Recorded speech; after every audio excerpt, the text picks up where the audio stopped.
Hey there, welcome to the CodeAlgo, and in this video we are going to solve the problem of Fibonacci series using dynamic programming and recursion, and further we will see which approach is good to solve it. So without any delay, let's get started. At first we need to know what is a Fibonacci series. A Fibonacci series is something like that. If there are two elements at first and the third element will be the sum of the last two elements, like here we can see the last two element is 1 and 1, the sum of 1 and 1 is 2, and to compute the fourth position element we need last two elements, those are 1 and 2, and the sum of 1 and 2 is 3.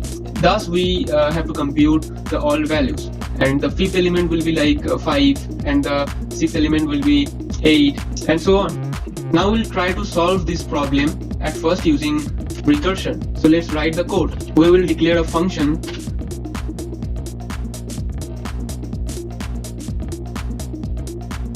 and we will just pass the value n and try to compute the nth Fibonacci number. So as you all know that in case of recursion there must be a base condition, and here the base condition will be if the value of n is less than or equal to 2, then we will return 1. Why? Because when the value of n is 1, we will obviously return 1. When the value of n is 2, we will return 1. And that's why for the first element we just return 1. So we will write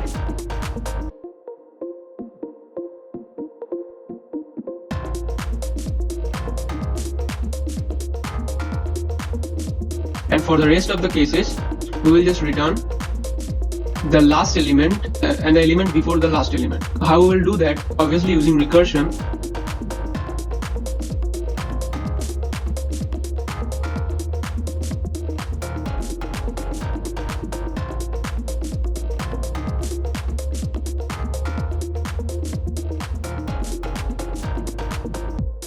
And it will just give me the solution. So if I print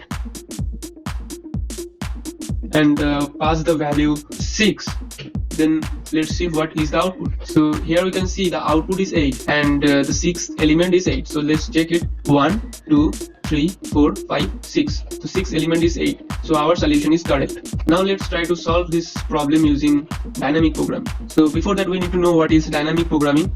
Dynamic programming is an approach where we just divide the problems into sub-problems. Then we solve those sub-problems and store the value for the future sub-problems. So we just define a function.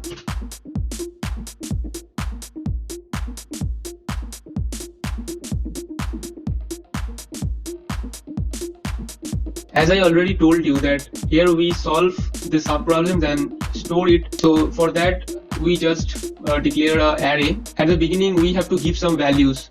Now here we'll be giving 1 and 1, and after that we just write a for loop for I in range. Now from where I need to start the for loop, because as we already have the first and second element, that is 0th and first element, so we will actually start the rotation from 2 to n minus 1 actually. And as you all know that in case of Python the for loop runs for n minus 1 times, and we'll just save those values or append those values in that array. And here we just use the same kind of thing, like here I will be using this array to solve the solution, like dy of the last element, that is the ith index minus 1th element, and plus the dy of the last element and the element before it, like I minus 2. Right? Now if I return the last element of that array, that is dy of minus 1, and it will give me the correct answer. Let's print it and let's check whether these two answers are same or not. As you can see that these two answers are same, 8 and 8. And now the question arises of which approach is better to solve it, right? For that let's change a little bit in this code. Let's try to identify how many rotations, how many loops is going on for the two type of approach. Like here if I write print and write recursion, and here if I write print dp, that is dynamic programming, and if I run the code, then we can see that recursion is printed for 8 times, and in case of dynamic programming it is just printed for 4 times.